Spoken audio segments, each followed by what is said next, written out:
bagaimana kita untuk selesaikan masalah ini? Saya rasa GST ni tak ada masalah. Yang masalahnya adalah pelaksanaannya yang agak huru-hara, yang mana sepatutnya kita mencari penyelesaian menanganinya. Marah pun tak guna. Okey, kita dah tahu Menteri KPDNKK Hassan Malik kata kita tak cukup staff.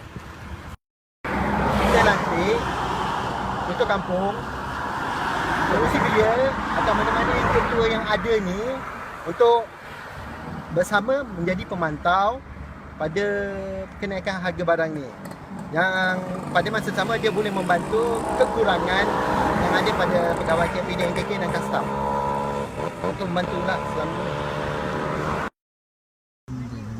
Okey, kita bagi mereka kuasa, membolehkan mereka menjalankan tanggungjawab yang sama seperti penguatkuasa KPDNKK atau kastam untuk mereka memantau semua peniaga di sekeliling mereka, iaitu terutamanya di kawasan luar bandar ini, supaya mereka boleh memantau peniaga yang tamak ni, supaya dia dan mengambil tindakan pada mereka yang ingkar.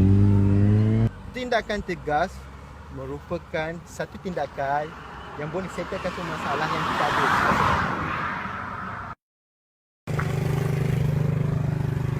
Bagi saya sebagai rakyat biasa, mengharapkan kerajaan boleh menerima cadangan saya untuk menyelesaikan masalah GST yang berlaku ketika ini.